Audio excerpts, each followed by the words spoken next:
الرحمن الرحیم. آج مختصر میں ایک موضوع پہ گفتگو کروں گا اور کل بھی جمعے میں بھی مختصر اس پہ اشارہ ہوگا، اور وہ عید غدیر کی تیاری ہے. عید غدیر کے متعلق ہم لوگ اکثر اس سے غافل ہوتے ہیں. ہمیں مولا امام علی رضا علیہ السلام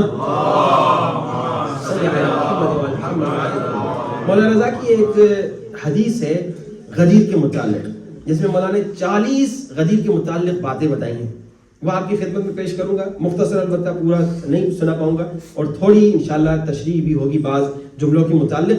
مولا فرماتے ہیں غدیر کا دن وہ دن ہے جس دن حضرت ابراہیم کو آگ سے نجات ملی، اور غدیر کے دن جب نجات ملی تو اس نعمت کا شکرانہ ادا کرنے کے لیے حضرت ابراہیم نے روزہ رکھا، اسی لیے غدیر کا روزہ بہت ریکمنڈڈ. پھر فرمایا غدیر کے دن علی ابن ابی طالب علیہ السلام مولا کی ولایت کا اعلان ہوا، بآل محمد وعجب، اور اس دن دین مکمل ہوا، اور اس دن شکرانے پر مولا علی نے بھی روزہ رکھا. تو غدیر کے روزے کے متعلق ہے کہ غدیر کے دن ضرور روزہ رکھیں، اور غدیر کے روزے کے متعلق بھی انشاءاللہ آپ کو میں بتاؤں گا کہ کیا فائدے ہیں. صرف حدیث سن لیں کہ فرمایا چھٹے سرکار نے کہ سیام یوم غدیر خمن یعدل عمر الدنیا، یعنی ایک دن کا روزہ جو ہے پوری دنیا کی زندگی کے برابر ثواب ہے اس کا.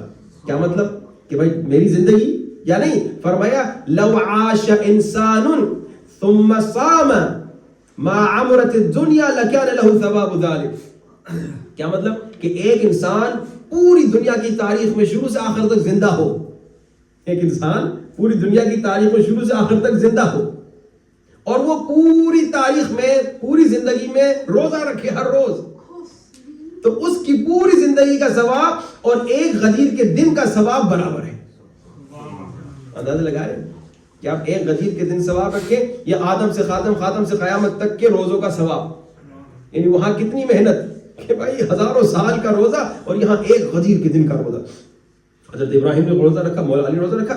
پھر مولا فرماتے ہیں غدیر کا دن کمال کا دن ہے، یعنی اس غدیر کے دن میں ہم نے خود کو کمال تک پہنچانا ہے. عبادت کی کمال، گناہ سے دوری کا کمال. کیا مطلب؟ یعنی ہم نے زیادہ سے زیادہ خود کو اچھائیوں کی طرف آگے لے جانا ہے. غدیر کے دن بہت ہم نے محنت کرنی ہے. پھر فرمایا غدیر کا دن شیطان کی چیخوں کے نکلنے کا دن ہے. روایت میں ملتا ہے کہ شیطان کی 4 مرتبہ چیخیں نکلی، یعنی بالکل اس کی کمر ٹوٹ جانے والا سمجھے دن ہے. ایک جب شیطان پہ لعنت ہوئی، شیطان کی چیخیں نکلی. دوسرا جب شیطان زمین پہ پھینکا گیا تو اس پہ لعنت ہوئی. تیسرا جب رسول خدا نے نبوت کا اعلان کیا اس دن شیطان کی چیخیں نکلی. اور چوتھا جب علی ابن ابی طالب کی ولایت کا اعلان ہوا تو شیطان کی چیخیں نکلی. اور آج کے شیطانوں کی بھی چیخیں نکلتی ہیں. آج کل جو غدیر کا انکار کرتے ہیں یہ سمجھ جائیے شیطان کے ساتھی ہیں. یہ جو مولا علی کی ولایت کا انکار کرتے ہیں، جن کی چیخیں نکل رہی ہیں آج کل آپ سوشل میڈیا پہ دیکھ رہے ہیں، یہ سارے شیطان کے ساتھی ہیں، شیطان کے لشکری ہیں، کیونکہ ان کی چیخیں نکل رہی ہیں. شیطان کی چیخیں نکلی تھی علی کی ولایت کو سن کے. یہ حدیث کا میں خلاصہ آپ بتاؤں، 1-2 پوائنٹس میں انشاءاللہ تفصیل گفتگو ہوگی. میں نے سمجھا تھا کہ اذان میرے خیال میں 10 کو ہے، تو اس کے مطابق جو ہے میں پلاننگ کر کے آئے تھے، لیکن 10-1 تک انشاءاللہ ختم کریں گے، پھر کل کے خطبے میں اس کو اور تفصیل سے انشاءاللہ گفتگو کریں گے. شیطان کی چیخیں نکلنے کا دن. پھر فرمایا غدیر کا دن شیعوں کے اعمال قبول ہونے کا دن ہے. غدیر کا دن شیعوں کے اعمال قبول ہونے کا دن. پھر فرمایا غدیر کا دن دشمنوں کے اعمال کی نابودی کا دن ہے. یعنی جتنے مولا علی کے دشمن ہیں نا، غدیر کے دن کے بعد ان کے اعمال کے قبول ہونے کا کوئی چانس نہیں، اللہ اس کے مولا علی کی ولایت کو مانے. یہ وہی ہے کہ بے دشمن علی بے کو نماز سے رہا ہونے کہ علی کے دشمن کو کہتے نماز پڑھنا چھوڑ دے، کیونکہ تمہاری نماز کا کوئی فائدہ نہیں ہے، تمہاری نماز ایسی ہے جیسے کہ بغیر وضو کی کوئی نماز. یہ غدیر کے دن دشمنوں کے اعمال کی نابودی کا دن ہے. پھر فرمایا غدیر کے دن حضرت جبریل امین بیت المعمور پہ، چوتھے آسمان پہ منبر پہ بیٹھتے ہیں اور رسول خدا کے فضائل سناتے ہیں اور علی کے شیعوں کے فضائل سناتے ہیں. یہ غدیر کے دن کے متعلق 8ویں سرکار کے کمال کے پوائنٹس. پھر فرمایا غدیر کا دن روز رفع قلم ہے. کمال بھائی، میں نے ایک مرتبہ آپ کو بتایا تھا کہ اللہ کی رحمت یہ ہے کہ جب کوئی گنہگار گناہ کرتا ہے نا اللہ کا بندہ، تو کچھ گھنٹوں تک روایت کے مطابق اللہ لکھنے والے فرشتوں کو کہتا ہے کہ اس کا گناہ لکھنا نہیں. کیوں؟ کیونکہ اللہ نہیں چاہتا کہ کرمنل ریکارڈ میں میرے بندے کا نام آ جائے. بھائی آپ کیا ہر جگہ ایسا ہوتا ہے بھائی اس کا کرمنل ریکارڈ ہے تو اس کو جاب ملنے میں مشکلات ہوتی ہیں، دیگر کئی اور مشکلات ہوتی ہیں اگر کسی کا کوئی کرمنل ریکارڈ ہو. اللہ کہتے ہیں کچھ گھنٹوں تک اس کا کرمنل ریکارڈ ہو. لیکن غدیر کے دن کیا فرمایا؟ 8ویں سرکار فرماتے ہیں غدیر کا دن روز رفع قلم ہے. یعنی اللہ علی کے شیعوں پہ یہ احسان کرتا ہے کہ 3 دن تک اللہ فرشتوں کو کہتا ہے کہ انہوں نے اگر غلطی کی, اگر خطا کی, لکھنا نہیں. کیا مطلب؟ یعنی اس کا یہ مطلب نہیں کہ ان 3 دنوں میں جتنے گناہ کر سکتے ہو کرو, نہیں. اس کا مطلب یہ کہ ان 3 دنوں میں اللہ آپ کو کرمنل ریکارڈ سے بچا رہا ہے. اور یہ صرف علی کے شیعوں کے لیے ہے کہ علی مولا کے شیعہ, البتہ میں ایک بریکٹس میں کہوں علی مولا کا شیعہ حقیقی وہ ہے جو گناہ نہیں کرتا, لیکن آخر کیونکہ انسان ہے اور معصوم نہیں, پھسل سکتا ہے, غلطی ہو سکتی ہے, تو اللہ کرم کر رہا ہے علی کے شیعوں پہ کہ اگر غلطی ہو گئی کیونکہ تم معصوم نہ ہو, خطا ہو گئی, پھسل گئے, تو 3 دن تک تمہیں کرمنل ریکارڈ سے بچا رہے ہیں. تو 3 دن تک وہ فرشتے تمہارا گناہ نہیں لکھتے. تو ان 3 دنوں کے اندر اگر توبہ کر لی تو گویا بالکل تھا ہی نہیں وہ چیز. پھر فرمایا غدیر کا دن عبادت کا دن ہے, اور غدیر کا دن گھر والوں کو کھلانے پلانے کا دن ہے. یہ کنجوس لوگوں کے لیے بہترین میں سے, وہ لوگ جو ارب پتی خرب پتی ہوتے لیکن بیوی بچوں پہ خرچہ نہیں کرتے. اب سنیے, اس میں روایت میں اشارہ کروں گا. 8ویں سرکار نے فرمایا وَهُوَ الْيَوْمُ الَّذِي يَزِيدُ اللَّهُ فِي حَالِ مَنْ عَبَدَ فِيهِ وَوَسَّعَ عِيَالِهِ وَنَفْسِهِ وَإِخْوَانِهِ وَيُعْتِقُهُ مِنَ النَّارِ. اللہ فرمایا غدیر کے دن عبادت کرو, عبادت کا دن ہے, اور عبادت کے ساتھ فرمایا بیوی بچوں پہ وسعت دو. کیا مطلب؟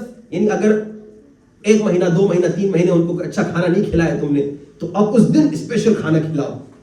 اگر پھل فروٹ نہیں کھلائے پھل فروٹ کھلاؤ, اگر انہیں گھمایا پھرایا نہیں تو گھماؤ پھر وسعت دو, یعنی ان کو خوشی دو. غدیر کے دن اپنے بیوی بچوں کو کھلاؤ پلاؤ. یہ غدیر کا دن کھلانے پلانے کا دن ہے, مومنین کو کھلانے پلانے کا دن ہے, بیوی بچوں کو کھلانے پلانے سخاوت کا دن ہے. اور فرمایا جو اپنے بیوی بچوں کو اور خود پر اور اپنے بھائیوں پر غدیر کے دن وسعت دے گا, اللہ اسے جہنم کی آگ سے بچائے گا. تو اس دن انشاءاللہ کوشش کریں اپنے بیوی بچوں کو انشاءاللہ بے نہایت خوشی دیں, خوب ان پہ انشاءاللہ پیسے خرچ کریں اپنے لیول میں اسراف سے بچتے ہوئے انشاءاللہ. پھر فرمایا غدیر کے دن اللہ شیعوں کے گناہوں کو معاف کرتا ہے. پھر فرمایا غدیر کا دن غم کو دور کرنے کا دن ہے. تو اس دن جس مغموم انسان کو آپ خوش کریں گے تو اللہ آپ کو عظیم اجر و ثواب دے گا. کوشش کریں کہ مومنین کا غم دور ہو اس دن. غدیر کا دن بخشش و عطا کا دن ہے. غدیر کے دن عطا کریں, بخشش کریں, عیدیاں دیں. ہمارے ہاں تو ایران میں ہم سید جو ہے نا وہ غدیر کے دن گھر سے باہر نکلنا مشکل ہو جاتا ہے, کیونکہ ایرانیوں میں ایک رسم ہے کہ غدیر کے دن سادات سے عیدی لیتے ہیں. کہتے ہیں بھائی تمہارا بابا جو ہے وہ ولی خدا تو تھا لیکن ان کی ولایت کا اعلان ہو گیا ہے غدیر کے دن, تو تم نے ہمیں عیدی دینی ہے. ہم جب چھوٹے سے تھے مجھے یاد ہے وہ لوگ, ہمیں اس وقت معلوم نہیں تھا, لوگ آ کے کہتے تھے تم سید ہو عیدی دو. میں کہاں سے عیدی دوں؟ کہا نہیں آج تو سادات کو عیدی دینی ہے. تو یہاں تو ماشاءاللہ سادات ہی سادات ہیں, تو سادات ایک دوسرے کو عیدیاں دیجیے, کنجوسی نہ کیجیے گا. عیدی دینے میں اب میں انشاءاللہ روایت سناؤں گا, کوئی 1-2 پاؤنڈ عیدی نہیں دیجیے گا, عیدی تو صحیح دیجیے گا. ہم ایک جگہ گئے تھے, ایک مومن نے ہمیں 5 پاؤنڈ عیدی دی. میں نے کہا یہ 5 پاؤنڈ کیوں دیا ہے؟ کہا کہ مولانا عیدی ہے. میں نے کہا یہ 5 پاؤنڈ کیوں؟ کہا مولانا آپ 5 پاؤنڈ کو نہ دیکھیے, آپ محبت کو دیکھیے جو اس 5 پاؤنڈ کے پیچھے چھپی ہے. میں نے سوال پوچھ لیا, میں نے کہا یہی محبت جو تم نے مجھے 5 پاؤنڈ میں دی ہے, کیا یہی محبت عمران خان اور نواز شریف کو جب دکھانا چاہو گے وہ بھی 5 پاؤنڈ ہی دو گے؟ کہا نہیں قبلہ وہ تو دنیا دار لوگ ہیں, ان سے تھوڑا الگ معاملہ ہوگا. یہ بڑا بیمان مومن ہے کہ بھائی مولانا صاحب کو 5 پاؤنڈ محبت کا نام لے کے خوش کر رہا ہے, اور وہ جناب دوسروں کو دینا ہے تو ادھر بڑے بڑے تحفے. تو غدیر کے دن چھوٹے تحفے نہیں دینے, غدیر کے دن صحیح تحفے دینے. میں انشاءاللہ بتاؤں گا کہ 8ویں سرکار کیا تحفے دیا کرتے تھے. یہ کمال کی حدیث سنیے. راوی کہتا ہے غدیر کے دن میں مولا رضا سے ملنے آیا. غدیر کے دن, اچھا غدیر کے دن ملنے ملانے کا دن ہے. یہ ہم لوگ جو صرف یہ عید قربان اور عید فطر کو ملنا ملانا سمجھتے, نہیں, اثر ملنے ملانے کا دن غدیر کا دن ہے. کہ راوی کہتے ہیں مولا سے ملنے آیا, مومنین مولا کی خدمت میں تھے. روزہ بھی آپ نے سنا کہ اس دن کا بہت ثواب ہے اس کا, تو مولا نے سب کو افطاری کھلائی. غدیر کے دن لوگوں کو کھانا کھلائی, مومنین کو اسپیشلی, اور اس کا ثواب بھی میں آپ کو سناؤں گا کہ مولا فرماتے ہیں من اطعم مؤمنا کان کمن اطعم جميع الانبیاء والصدیقین. جس نے ایک مومن کو غدیر کے دن کھانا کھلایا گویا اس نے تمام انبیاء کو اور تمام صدیقین کو کھانا کھلایا. جتنے کنجوس لوگ ہیں خدا را غدیر کے دن سخی بن جائے, خوب کھانا کھلائیے, خوب پلائیے. نمبر 1. پھر اب یہ روایت, راوی کہتے ہیں میں مولا سے ملنے گیا, کیا تحفہ دے, کیا ہدیہ دے. یہ 5 پاؤنڈ دے کے کسی کو خوش نہ کرے. کہا میں مولا کے پاس گیا, مولا نے سب کو افطاری بھی دی, اور مولا نے جو مومنین جب جانے لگے نا, یہ ہمارے پٹھانوں میں یہ اچھی رسم ہے, آپ پٹھان کے گھر پہ کھانا کھانے جائیں تو کھانا بھی خوب کھلائے گا, اور جب کھانا کھانے کے بعد آپ نکلیں گے تو آپ کو خوب تحفے تحائف دے کے بھیجے گا. ایسے نہیں بھیجتے, ان میں رسم ہے, اکثر ہم نے دیکھا. مولا نے کیا کیا, اب راوی کہتا ہے میں نے دیکھا کہ لوگوں نے خوب افطاری بھی کی, مولا نے خوب کھلایا بھی, اچھا بھی کھلایا. یہ چنے چاول جو آپ لوگ کھلاتے وہ نہیں کھلایا, یعنی خوب, یعنی ماشاءاللہ سخاوت سے کھلایا. پھر اس کے بعد مولا نے کیا کیا, مولا نے تحفے میں جو جو وہاں پہ تھے ان کو کپڑے دیے, انگوٹھی دی, جوتے بھی دیے, یعنی ایک ہائی لیول چیزیں بھی, اور بالکل جو نارمل چیز جوتے تحفے میں کہاں کون دیتا ہے. تو مولا نے ہر چیز جو ضرورت کی تھی, جو محبت کا اظہار کرنا تھا, غدیر کے دن ان کو عطا فرمائے. مولا سکھا رہے ہیں کہ ہمارے چاہنے والے سخی, یہ غدیر کے متعلق جو آپ کو میں پوائنٹ بتا رہا ہوں انشاءاللہ اس پہ آپ عمل کیجئے. پھر فرمایا کہ غدیر کا دن یوم نشر علم ہے. آخر باب العلم کی ولایت کا اعلان ہو رہا ہے, تو غدیر کے دن علم پھیلانے کا دن ہے. اسی لیے ہم نے کمپٹیشن رکھی ہے کہ بھائی 5 لاجیکل ریزننگ لے کر آؤ خلافت بلا فصل مولا علی پہ. ہم سب کا عقیدہ ہے کہ علی خلیفہ بلا فصل ہے. 5 لاجیکل ریزننگ اس پر کم سے کم ہمارے پاس ہونی چاہیے. انشاءاللہ جو ونر ہوگا اس کو گفٹ ملے گا. اس کے علاوہ اس ونر کو یہاں پہ آ کے انشاءاللہ جو بچے ہوں گے, لڑکے ہوں گے, یہاں پہ آ کے اس عید غدیر کے دن آ کے انشاءاللہ وہ 5 لاجیکل ریزننگ سنانی بھی ہوں گی انشاءاللہ. پھر فرمایا عید غدیر عید اللہ الاکبر ہے, اللہ کی بڑی عید ہے. کسی نے آ کے امام سے پوچھا, امام سے کہا کہ مولا مسلمانوں, چھٹے سرکار کی روایت ہے, کہا مولا مسلمانوں کی 2 عیدیں ہیں, ایک عید فطر اور ایک عید قربان, اور بھی کوئی عید ہے؟ مولا نے فرمایا مسلمانوں کی ایک اور بھی عید ہے جو ان عیدوں سے بڑی عید ہے.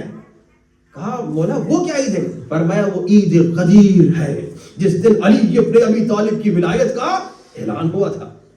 یہ عید قربان سے بڑی ہے, عید فطر سے بڑی ہے. اچھا پھر فرمایا عید غدیر کے دن دعا قبول ہوتی ہے, دعا کی قبولیت کا دن ہے. پھر فرمایا عید غدیر کے دن آٹھویں سرکار فرمایا نئے کپڑے پہننے کا دن ہے. اس دن کالے کپڑے نہ پہنو, نئے کپڑے پہنو. یعنی گویا اشارہ ہے اگر اس دن تم غمگین ہو, تمہارے گھر میں کوئی مشکل آ گئی ہے, تو اپنی مشکل کو تھوڑی دیر کے لیے نہ سوچو, بلکہ غدیر خم کی خوشی میں, مولا علی علیہ السلام کی خوشی میں نئے کپڑے پہننے کا دن. پھر فرمایا اس دن صلوات بھیجنے کا دن ہے, صلوات زیادہ سے زیادہ بھیجنا. یہ میں آج اس لیے سنا رہا ہوں تاکہ اگر اس دن آپ کو سناؤں گا یہ باتیں تو آپ کہیں گے مولانا انشاءاللہ آئندہ سال, لیکن اب یہ بہانہ نہیں رہے گا آئندہ سال والا, پہلے سے ایڈوانس میں آپ کو سن. پھر فرمایا غدیر کا دن اہل بیت کا عید کا دن ہے, اصل عید اہل بیت ہے وہ غدیر کا. پھر فرمایا غدیر کا دن تجارت کا دن ہے. یعنی اس تجارت کے دن سے مقصد یہ ملتا ہے کہ یہ نہ ہو کہ بھائی جیسے ہم لوگ عید کے دن 2-3 دن چھٹی کر کے گھر بیٹھ جاتے, کہتے ہیں محنت کرو, اصل محنت کا دن ہے. پھر فرمایا ہر ایک پہ ایکسپلینیشن ہے, میرے پاس ٹائم نہیں اس لیے میں ایکسپلین نہیں کر رہا. پھر فرمایا غدیر کا دن رحمت خدا حاصل کرنے کا دن ہے. پھر فرمایا غدیر کا دن گناہان صغیرہ اور کبیرہ کو چھوڑنے کا دن ہے. پھر فرمایا غدیر کا دن عبادت کا دن ہے. پھر فرمایا غدیر کا دن مومنین کو افطاری دینے کا دن ہے. پھر فرمایا غدیر کا دن مبارکباد دینے کا دن ہے. غدیر کے دن ایک دوسرے کو مبارکباد کہیں, جب بھی مومن آپس میں ملے ہاتھ ملائیں اور کہیں الحمدللہ الذی جعلنا من المتمسکین بولایت علی ابن ابی طالب, کہ خدا کا شکر کہ اللہ نے ہمیں علی والا بنایا ہے. یہ غدیر کا دن ہے. اور انشاءاللہ یہ پوائنٹ میں آپ کو بتا دوں کہ غدیر کا دن مسکراہٹ کا دن ہے. اس دن جتنا غصہ ہے مسکراہٹ ہاتھ منہ چہرے سے نہیں جانے. غدیر کا دن مسکراہٹ کا دن. مولا فرماتے ہیں ایک ایک پہ انشاءاللہ میں کل تھوڑی اور تفصیل سے گفتگو کروں گا کہ مسکراہٹ کا دن کیا مطلب. اور پھر فرمایا غدیر کا دن زینت کا دن ہے. اس دن یعنی بنسج کے آنا, مرد مردوں کے سامنے اور خواتین خواتین کے سامنے, نامحرم کے سامنے نہیں, لیکن زینت کا دن ہے. انشاءاللہ تفصیل سے گفتگو ہوگی. اللہ انشاءاللہ ہمیں غدیر خم کو بڑے بہترین انداز سے منانے کی توفیق نصیب فرمائے. اور انشاءاللہ اس غدیر پہ انشاءاللہ اگر ہم خدا نخواستہ کنجوس ہیں تو کنجوسی کو چھوڑ کے ہمیں سخاوت کی توفیق نصیب فرمائے, تاکہ ہم مولا علی کے نام سے انشاءاللہ سب کو کھلائے اور اس کی برکتیں انشاءاللہ دنیا اور آخرت میں حاصل کرے. اپنے مرحومین کے لیے, ہمارے مرحومین کے لیے ایک مرتبہ سورۃ الفاتحہ. الحمد لله رب العالمين الحمد لله رب العالمين الحمد لله رب العالمين الحمد لله الذي جعلنا من المتمسكين بولایت سلطان اولیاء سخنگزار منبر سلونی سرور مطلبی ابن عم نبی در العطا مهر برج انما شهسوار لافتا پیشوای انبیاء عروة الوثقا کلمة الحسنى سید الاوصیاء عماد الاصفیاء رکن الاولیاء آیة الله العظمی خیر المؤمنین امام المتقین اول العابدین اسعد الزاهدین زین الموحدین حبل الله المتین لنگر آسمان و زمین وجه الله عین الله نور الله سر الله اذن الله روح الله باب الله سیف الله عبدالله اسد الله الغالب آقا جانم علی ابن ابی طالب. اشهد ان علی ولی